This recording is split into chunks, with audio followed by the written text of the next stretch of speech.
नवापूर तालुक्यातील बालआमराई गावात हिंसक बिबट्यानं बकरीचा फडशा पाडलाय। नागरिक शेतकरी भयभीत, एक हिंस्र बिबट्या जेरबंद तर एक हिंस्र बिबट्या मोकळा।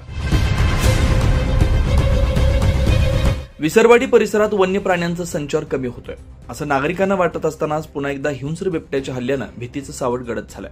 नुकताच एक हिंस्र बिबट्या पिंजऱ्यात जेरबंद झाल्यानं अवघे काही तास होत नाहीत तो दुसऱ्या बिबट्यानं भर दिवसा 12 वाजता बकरा उचलून नेण्याचा प्रकार घडलाय। दिनांक 19 ऑगस्ट रोजी दुपारी सुमारास बालआमराई शिवारात विसरवाडी येथील अनीस हजार यांच्या ऊसाच्या शेताच्या बांधावर बकऱ्या चरत असताना अचानक बिबट्या आला। त्याने एका बकऱ्याचा फडशा पाडला। बकऱ्या चरत असलेल्या मजूर महिला रजिलाबाई गावी त्यांनी आरडाओरडा केल्यानं शेतमालक व बकरा मालक अनीस हजारी घटनास्थळी धावले।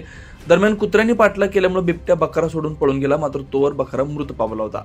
घटनास्थळी आढळलेल्या पायाच्या ठशांवरून हा बिबट्या आधी पकडलेल्या बिबट्यापेक्षा अधिक मोठा असल्याचं शेतकऱ्यांचं म्हणणं आहे। 18 ऑगस्टच्या रात्रीच वन विभागानं महिनाभर धुमाकूळ घालणारा हिंस्र बिबट्या पिंजऱ्यात जेरबंद केला होता, त्यामुळे नागरिकांनी सुटकेचा निश्वास टाकला होता। पण दुसऱ्याच दिवशी आणखी एका बिबट्याच्या दर्शनामुळे परिसरातील विसरवाडी, बालहाट, बालआमराई, कन्हाळा, नानंगीपाडा आदी गावातील नागरिक आणि शेतकरी पुन्हा दहशतीत आहेत। शेतीची कामे बिबट्याच्या भीतीमुळे सुरळीत होत नसल्यानं शेतकरी चिंतेत आहेत।